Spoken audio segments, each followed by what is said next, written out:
Yesu amenyekane, Yesu abe rurangiranwa, hama twe dukorera Imana ducika abakozi basanzwe cyane. Yesu ashimwe cyane kuko ni wadasanzwe.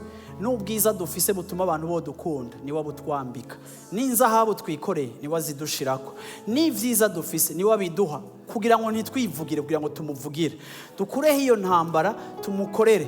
Nimba ufise responsibility, ufise abantu bose barinda kugusaba. Mpora mbona kera nahora ngenda sinzi ko ariko bikimeze, twara tuja kuraba abagwayi kuri clinique, reka ndangiriza aho hantu. Je namye mbona ikintu kimwe, burya abanyezamu, burya wamenga abanyezamu sinzi ko ariko bimeze, ko burya abanyezamu bagiranye n'akantu kabo.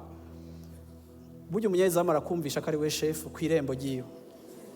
Muze muhore mu biraba abanyezamu bari special, barase caractère imwe, naho burinde arakumvisha ko ari we yugurura, nespa.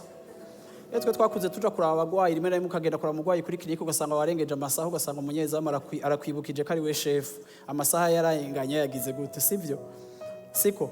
So rero urabizi hari igihe usanga umuntu wamuhaye afise igikorwa muri eglise, mewe ugasanga ashaka kumvisha abantu bose ko ari chef. Dora turiba ngo Mungu ni chef. Hari abandi bantu mimi ni chef. Ukawa mujeje ikintu, ni wajejwe gukora iki, ni wajeje kwatsa ibi, ni wajeje kugira iki, ni wajeje kugira gute, umuntu yambwiye ngo nashaka kugira ikintu. Kucabanza akagenda nk'utamwumvise.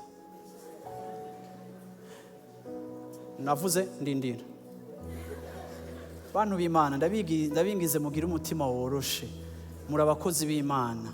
Kwanza ni munahembwa bamwe, Yesu ashimwe cyane.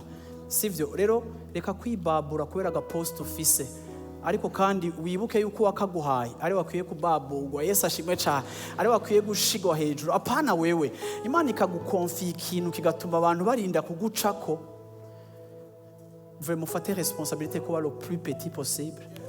Yesu ashimwe ngo ubuntu burihaga ngo baca guhonyoraka, kandi nabwiye ntibazoguhonyorako.